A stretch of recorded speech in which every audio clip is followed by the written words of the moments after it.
Alhamdulillah wassalatu wassalamu ala Rasulillah wa ala alihi wa sahbihi wa man tabi'ahu bi ihsanin ila yaumil qiyamah wa ba'd. Seperti biasa sebelum memulai ada satu pertanyaan. Mana ini?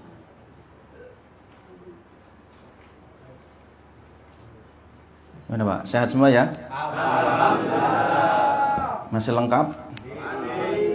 Masih lengkap, alhamdulillah.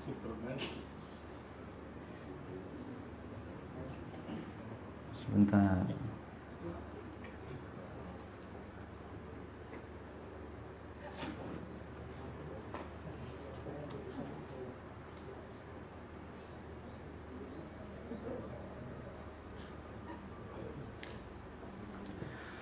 Pertanyaan. Assalamualaikum. Waalaikumsalam. Maaf ganggu Pak Ustadz. Maafnya diterima. Ya, kalau wudhu pakai air dari bak mandi, ada batas ukuran air dalam baknya apa tidak? Sebagian madhab mengatakan ada ukurannya. Kata Nabi SAW, "Idza balaghal ma'u kullataini lam yahmilil khobath." Kalau air itu mencapai 2 kullah, maka tidak najis. Itu mantuk itu tekstualnya. Kalau air mencapai 2 kullah, tidak najis. Mafhum mukhalafahnya apa? Nah, ini yang dipakai di madhab Syafi'iyah, ya, madhab Syafi'iyah. Dia memakai mafhum mukhalafahnya, makna kebalikan dari mantuk tekstual itu. Kalau air mencapai 2 kullah, maka tidak najis ketika bercampur dengan najis. Ya. Tapi kalau kurang dari 2 kullah, berarti najis. Meskipun tidak berubah warna, bau, dan rasa. Karena air itu punya sifat. Sifatnya ada 3. Bau, warna, rasa. Ya. Pernah ngopi Pak? Ada aromanya? Ada rasanya, ya. Itu air. Nah, kalau tidak mencapai 2 kullah, 2 kullah itu berapa? Sebagian menyebutkan bahwa 2 kullah itu 193 liter, hampir 200 liter. Ya, 200 aqua yang 1 literan itu. Kurang lebih ya 1 meter panjang, 1 meter tinggi, 1 meter lebar. Itu 1 bak, 1 meter kubik, berarti itu kurang lebih 2 kullah isinya.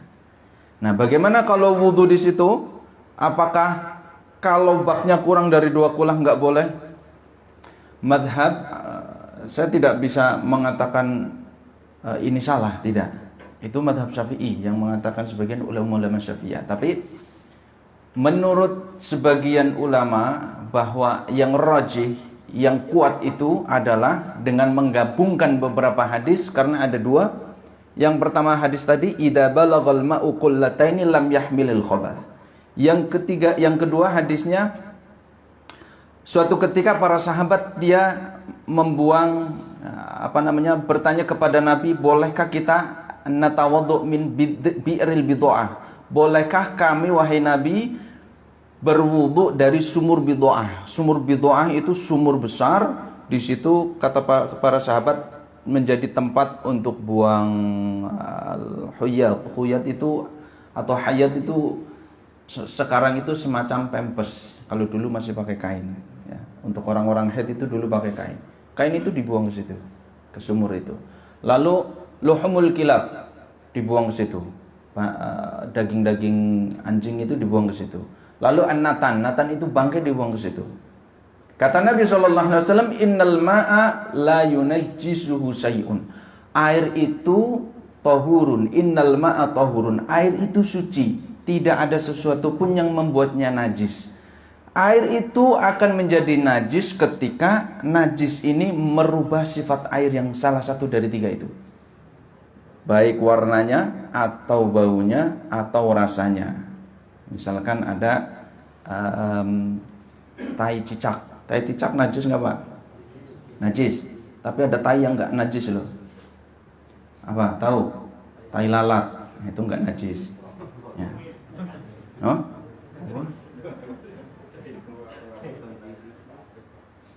Tadi ada misalkan baskom. Nah, di situ ada tai cicaknya masuk templung, nah, gitu kan? Biasanya berubah nggak warna dari airnya? Nggak berubah karena kecil, ya seperti meses gitu. Anak kecil aja nggak tahu kalau di atas roti kasih 3 itu kirain meses. Jangan anak kecil, Mas aja kadang tertipu ya Mas. Wah, enak banget ya coklat nih. Ternyata coklat rasa tembelang. Itu tidak berubah warna airnya, betul? Yang kedua, coba cicipin, berubah nggak warna rasa airnya? Nggak berubah, satu baskom. Yang ketiga, rasa, warna, satu lagi baunya, berubah nggak? Pernah mencium bau tai cicak? Khas kan? Ya seperti itulah. Nah, kalau pernah ya dicium airnya, nggak berubah bau, masih air biasa. Maka berdasarkan hadis yang kedua, ini mantuk, hadis yang kedua mantuknya bahwa air itu suci, tidak ada sesuatu pun yang membuat air itu najis kecuali kalau berubah salah satu dari 3 sifat air ini. Ini mantuk. Yang tadi madhab Syafi'i dia memakai mafhumnya, mafhum mukhalafah, makna kebalikannya, bahwa air kalau mencapai 2 kula 1 bak meter kubik itu tidak najis. Artinya kebalikannya, kalau kurang dari 1 meter kubik berarti najis. Baik itu berubah warna, baik itu tidak berubah warna, bau maupun rasanya. Itu mafhumnya, makna kebalikannya. Maka para ulama kemudian mengambil makna kesimpulan bahwa ketika ada hadis atau dalil yang mantuk, kemudian ada yang mafhum, muqaddamun al-mantuk, muqaddamun alal mafhum. Maka yang mantuk itu yang tekstual jelas, tidak perlu mengambil makna kebalikannya, itu didahulukan daripada yang mafhum. Karena kita ngambil dalil ini dari makna kebalikannya. Kalau ini nggak perlu. Ya. Sedikit maupun banyak, air itu suci selama tidak berubah salah satu dari sifat air ini ketika terkena najis. Maka yang kuat, pendapat yang kuat bahwa air itu di sini ada ukurannya atau tidak? Nah, sebagian mazhab ada, ya. Tapi yang kuat, pendapat yang kuat bahwa wudhu itu boleh 1 baskom, boleh 1 bak boleh. Ya.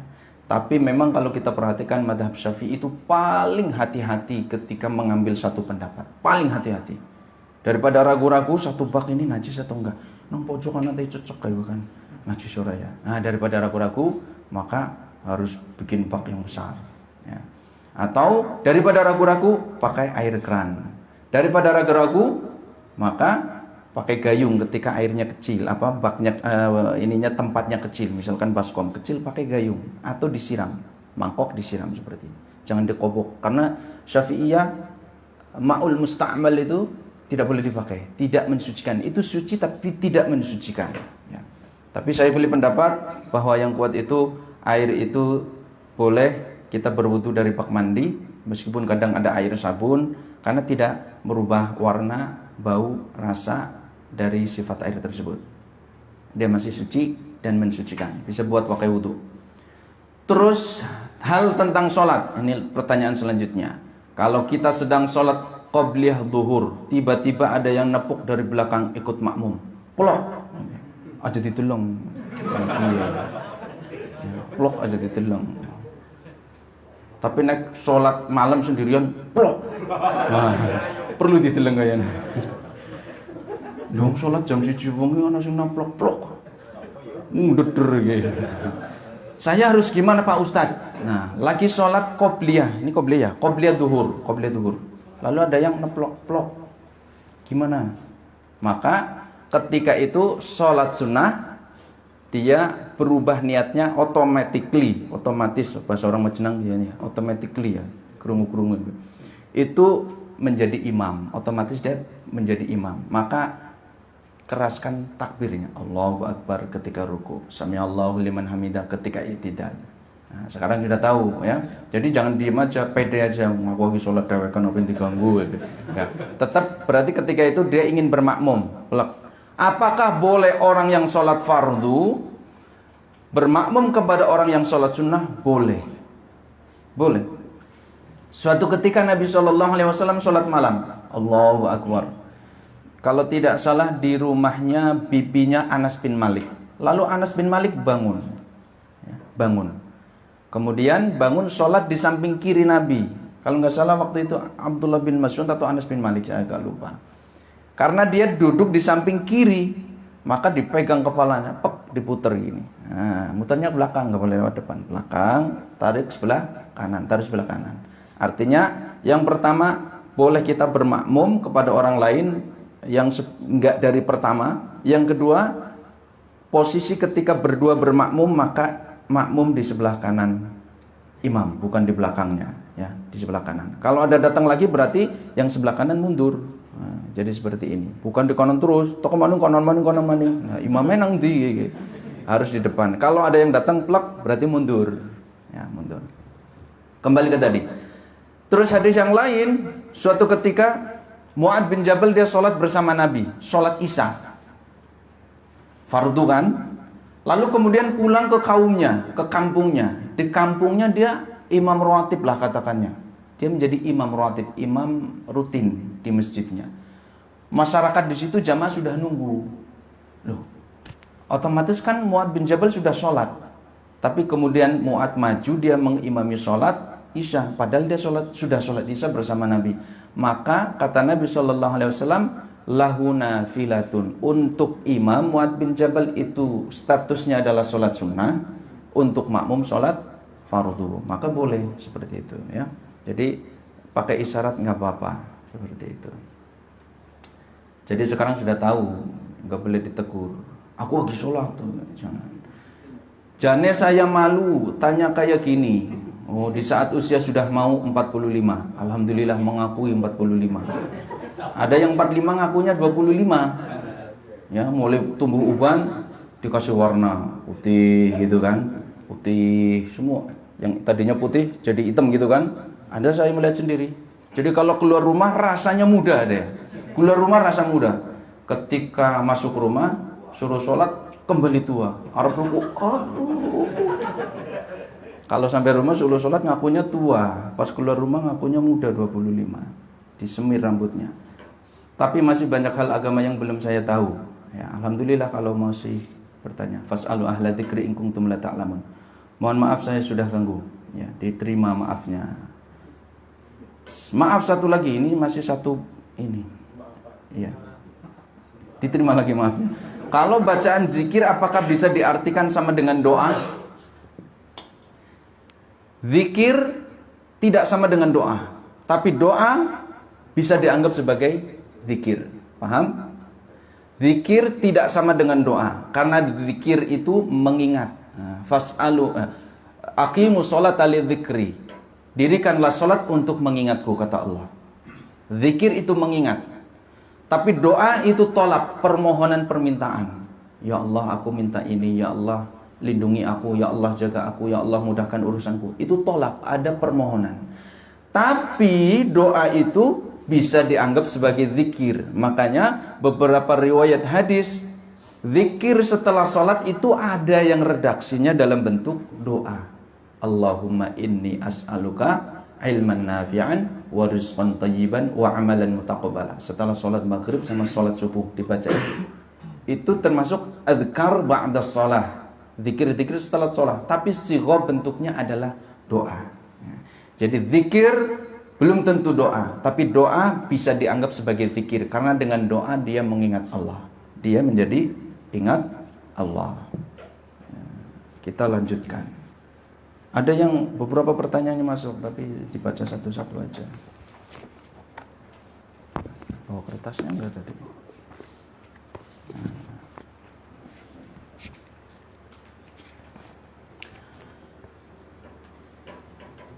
Kayaknya enggak pada bawa kertasnya ya, Pak?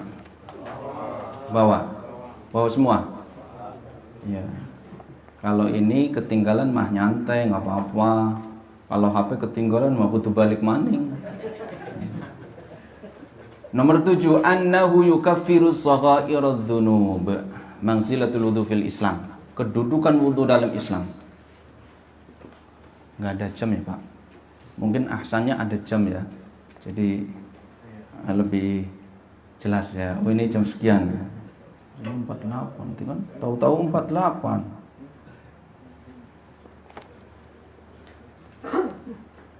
An Abi Hurairah anna Rasulullah sallallahu alaihi wasallam, diriwayatkan dari Abu Hurairah bahwa Rasulullah sallallahu alaihi wasallam bersabda, "Idza tawadda'a al-'abdul muslimu awil mu'minu," jika seorang hamba yang muslim, karena hamba enggak semuanya Islam, muslim, awil mu'min.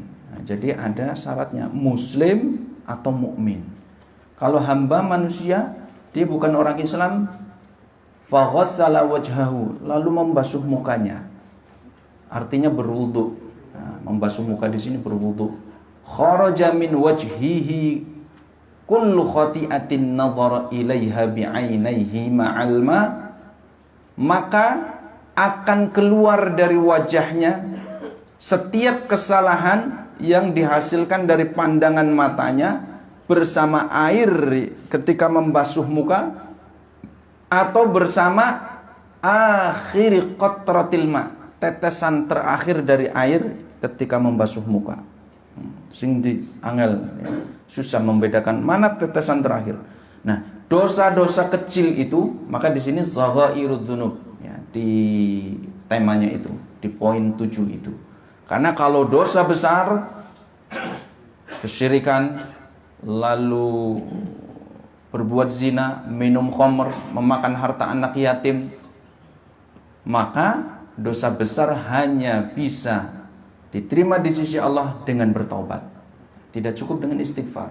Istighfar itu bagian untuk meminta ampun kepada Allah, menghapus dosa. Tapi kalau dosa besar itu wajib dengan taubat. Nah, kalau dosa-dosa kecil, fa'atbi'is sayyi'atal hasanata tamhuha, maka ikutilah keburukan dosa-dosa kecil itu dengan kebaikan, maka kebaikan ini akan menghapus dosa-dosa kecil. Jadi secara umum kebaikan yang kita kerjakan apapun itu bentuknya, itu akan menghapus dosa-dosa kecil kita. Tapi kemudian Nabi SAW memberikan keutamaan-keutamaan, menyebutkan amalan-amalan tertentu yang secara khusus amalan itu bisa menghapus dosa. Di antaranya adalah wudu. Tapi kalau dia bukan muslim, membasuh mukanya, maka tidak akan keluar dosa-dosa kecil dari mereka, tidak akan keluar. Maka di sini disebutkan oleh Nabi, al-'abdul muslimu awil mu'min. Syarat itu sudah terpenuhi dalam diri kita, makanya kita bersyukur. Fa idza ghassala yadayhi, ketika kedua tangannya dibasuh, kharaja min yadayhi, maka dosa-dosa kecil, kullu khati'atin, dosa-dosa kecil, kana batoshatha yadahu, yang dilakukan oleh kedua tangannya, ma'al ma au ma'a akhir qatratil ma, akan keluar bersama dengan air yang dibasuh untuk kedua tangannya atau bersama dengan tetesan terakhir air itu. Fa idza ghassala rijlaihi, kalau kedua kakinya dibasuh, kharajat kullu khati'atin, semua dosa-dosa kecilnya akan keluar. Dosa kecil apa? Masatha rijlahu ma'al ma, ketika dilakukan oleh kedua kakinya, dosa-dosa kecil itu akan keluar bersama air, au ma'a akhir qatratil ma, atau bersama dengan tetesan terakhir air, hatta yakhruja naqiyan minadz-dzunub, rawahu Muslim, sampai dia selesai wudu dalam keadaan bersih dari dosa kecil. Maka ini luar biasa sekali wudu, Pak. Tidak boleh disepelekan. Kenapa? Ternyata kita tidak lepas dari dosa-dosa kecil. Di sini disebutkan dengan jelas, mata kita berdosa, tangan kita berdosa, kedua kaki kita berdosa. Bahkan di riwayat Imam Malik, kalau tidak salah itu disebutkan lebih lengkap lagi hadisnya. Di riwayat Imam Malik itu lebih lengkap lagi ya. Mungkin karena waktunya tinggal sebentar ya. Di riwayat Imam Malik itu lebih lengkap lagi. Dari hidungnya itu akan keluar dosa-dosanya. Kemudian dari mulutnya akan keluar dosa-dosanya. Dari kedua telinganya akan keluar dosa-dosanya. Ini anggota tubuh kita setiap hari berdosa. Aku orang berdosa. Ada yang merasa seperti itu? Berani mengklaim seperti itu? Enggak berani, Pak. Ya. Mata kita pasti berdosa. Ya. Kita lagi jalan. Nah, siapa yang biasanya duduk di depan nih, di toko depan? Ada. Nah, dia lagi main HP misalkan, Mas, nengok, astagfirullah, itu kan? Pernah lihat? Oh, itu sering. Biasanya laki-laki itu kalau pakai pakaian ke bawah, ya kan? Di bawah lutut. Malu nggak masuk ke toko pakai pakaian di atas lutut laki-laki? Ya malu, bal-balan apa. Tapi kalau perempuan, dia lebih keren sebagian ya. Perempuan-perempuan yang belum mendapatkan hidayah itu, dia lebih pede keluar pakai pakaian di atas lutut. Itu mata kita. Kata Rasulullah SAW, ya Ali, la tatbi'in nadratan nadrata. Wahai Ali, jangan ikutin pandanganmu dengan pandangan yang lain. Kalau sudah lihat pertama, palingkan pandangan, kata Rasulullah. Aku kan nembe dalam pertama, tapi 5 menit ke. 5 menit kan pandangan pertama orang tak paling yang enggak pula. Nadrah itu sekali plek, itu nadrah ya. Bukan yulazimun nadrah, bukan itu. Jadi palingkan, langsung palingkan. Astagfirullah. Itu dosa mata loh, Pak. Dosa mata. Belum dosa-dosa yang lain, mulut. Pernah enggak kata Nabi SAW pernah bertanya kepada sahabatnya, atadru mal ghibah? Tahu enggak kamu hibah, wahai sahabat-sahabatku? Allah wa rasuluhu alam. Allah dan Rasulnya yang lebih tahu. Hibah kata Nabi SAW, hibah itu adalah dzikruka akhaka ma yukrah. Engkau menyebutkan sesuatu yang tidak disukai saudaramu, itulah hibah.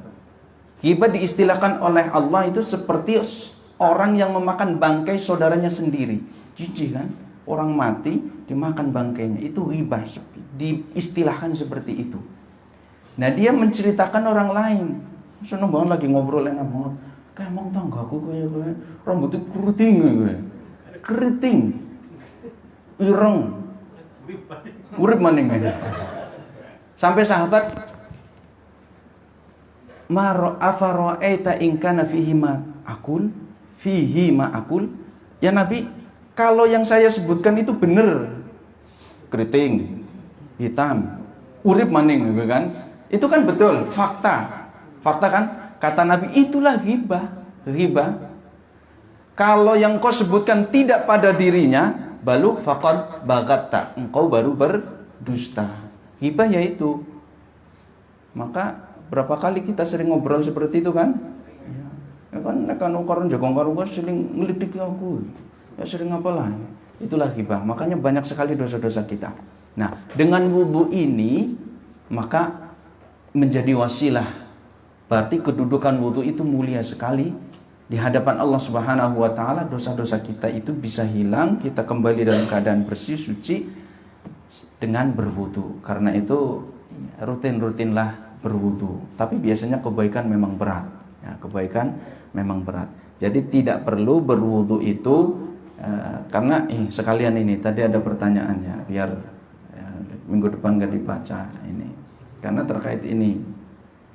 Nah, jadi wudhu secara umum, kalau itu memenuhi syarat rukunnya, sunnah-sunnahnya, maka itu akan menghapus dosa-dosa kecil.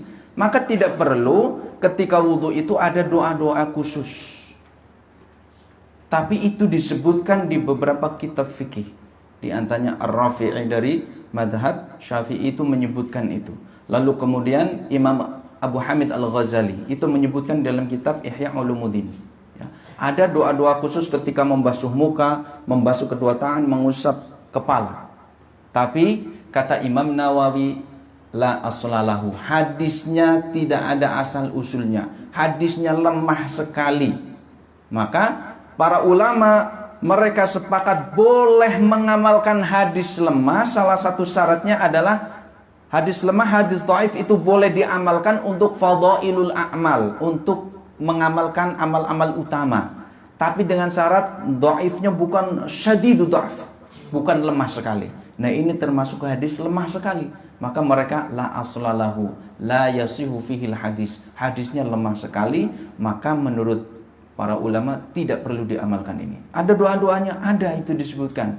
Banyak setiap kita membasuh muka, Allahumma bayyid wajhi yawma tabyu wujuh. Ya Allah, sinarkan mukaku, bersihkan cahayaku, putihkan wajahku pada hari di mana akan ada wajah-wajah yang diputihkan oleh Allah, akan ada wajah-wajah yang dihitamkan oleh Allah Subhanahu wa taala. Ya Allah, ketika membasuh tangan, Allahumma a'tini kitabi biyamini. Ya Allah, berikanlah kitab catatan amalku dengan tangan kananku, lewat tangan kananku ketika membasuh tangan kanan. Wala tu'tini bi kitabi fi shimali. Jangan kau memberikan catatan amalku nanti lewat tangan kiriku. Apa itu benar? Benar akan terjadi, Pak. Makanya ini pentingnya kita ada iman. Kita belajar iman tentang yaumul akhir. Kalau orang sudah enggak beriman, tidak percaya dengan hari akhir, peristiwa-peristiwa yang terjadi pada hari kiamat nanti, nggak mau berwudu, nggak mau. Kenapa? Karena udah nggak percaya. Berwudu nggak ada faidahnya menurut mereka. Hari akhir seperti katakanlah pemberian kitab amal dari tangan kanan, ada yang dari tangan kiri. Amal itu ditimbang. Sebagian orang filosof, ya, orang-orang filsafat itu mengatakan itu bukan hakiki, itu majazi, nggak ada itu. Bukan, Pak, itu hakiki, itu akan terjadi. Ya. Wa fa amma man utiya kitabahu biyamini fasawfa yuhasabu hisaban yasira. Siapa nanti pada hari kiamat catatan kitab amalnya diberikan lewat tangan kanan, maka dia akan dihisab dengan hisab yang mudah. Amalnya akan dihitung dengan yang ringan. Wa amma man utiya kitabahu wara'a dhahri fasawfa yad'u thubura. Adapun amal-amal seseorang yang diberikan kitabnya amalnya itu lewat tangan kiri maupun lewat belakangnya, maka fasawfa yad'u thubura. Dia akan menyeru nanti pada hari kiamat, celaka aku, celaka aku. Nah, itu nanti pada hari kiamat. Kita harus percaya itu. Siapa yang percaya pada hari kiamat, siapa yang percaya dengan peristiwa-peristiwa yang akan terjadi pada hari kiamat, maka dia akan paham ini, maka dia akan butuh ini tentang masalah-masalah wudu, termasuk bahwa wudu itu akan menghapus dosa-dosa kecil. Yang kedelapan, annahu yarfa'u darajat, bahwa wudu itu akan mengangkat derajat orang yang melakukannya. Diriwayatkan dari Abu Hurairah radhiyallahu anhu, anna Rasulullah sallallahu alaihi wasallam qala, bahwa Rasulullah bersabda, ala adullukum ala ma yamhullahu bihil khotoya. Maukah kalian aku tunjukkan terhadap sesuatu yang bisa menghapus kesalahan-kesalahan, wa yarfa'u bihi darajat, dan akan mengangkat beberapa derajat? Qalu bala ya Rasulullah, iya wahai Rasulullah. Qala isbahul wudu' halal makari, menyempurnakan wudu ketika dalam kondisi yang tidak disukai. Wa qasratul khuta' ilal masajid, banyak melangkah ketika menuju masjid. Wa intidharu shalah ba'da shalah, menunggu salat kepada salat berikutnya. Fadzalikumul ribat, kata Nabi sallallahu alaihi wasallam, itulah ribat, penjagaan. Ribat menjaga perbatasan, itu amalan yang mulia. Wilayah kaum muslimin dijaga perbatasan dari serangan orang-orang kafir. Nah, ribat yang paling rendah itu adalah ini, menjaga wudu, menyempurnakan wudu ketika dalam keadaan tidak suka. Itu termasuk menjaga diri dalam ketaatan, itu adalah ribat yang paling rendah. Maksudnya apa? Kondisi lagi dingin banget. Saya pernah di Dieng, lalu kemudian di Puncak Bogor Megamendung, program tahfidz di sana, ikut ya, sama kawan-kawan yang lain. Malam-malam setoran itu jam 3 harus bangun. Dinginnya luar biasa, Pak. Nah, itu kita harus menyempurnakan wudu. Nggak punya alasan, lah saking dinginnya basuh tangannya sampai sini aja lah gitu. Dingin banget ya. Nggak boleh. Tetap isbahul wudu. Itu berbeda ketika dalam kondisi normal kita menyempurnakan wudunya. Tapi kondisi dalam dingin sekali, itu luar biasa berat itu, Pak. Nah, suatu ketika kan capek, Pak, perjalanan Jakarta Bogor, ada program ini, capek itu naik bis. Adem mepol kayak es, dilalah junub. Waduh, kudu adus. Nah, biasanya kalau orang capek itu kadang junub biasanya itu. Capek perjalanan dari Jakarta Cilacap sampai junub. Nah, itu dingin sekali. Mau nggak mau ya harus mandi, nggak boleh nggak mandi. Nah, itu berat. Sudah jam 8. Sudah jam 8 ini. Nggak kelihatan jamnya ya di sini. Ya. Mungkin lanjutkan gimana Pak Haji? Ya, minggu depan aja ya. Sudah jam 8. 2 lagi.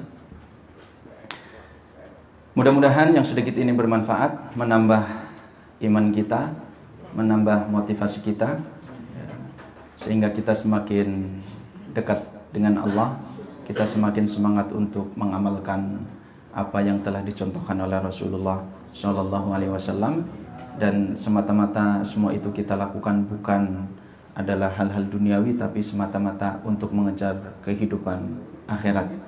Wabtaghi fima ataqallahu darul akhirah wala tansa nasibaka minad dunya. Cari negeri akhirat dengan apa yang Allah titipkan kepada kita, tapi jangan lupa dunia. Habis ini kita bekerja, maka ini dunia kita, tidak boleh kita lupakan. Jangan ibadah terus, sholat terus, enggak mau bekerja, enggak, itu salah. Nah, setelah ini kita bekerja dengan pekerjaan kita masing-masing. Itulah dunia kita. Cari yang halal, mudah-mudahan Allah senantiasa memberkahi kita. Subhanakallahumma wa bihamdika asyhadu an la ilaha illa anta astaghfiruka wa atubu ilaik. Wassallallahu ala nabiyyina Muhammad wa ala alihi wa sahbihi wa barik wasallam. Assalamualaikum warahmatullahi wabarakatuh. Waalaikumsalam.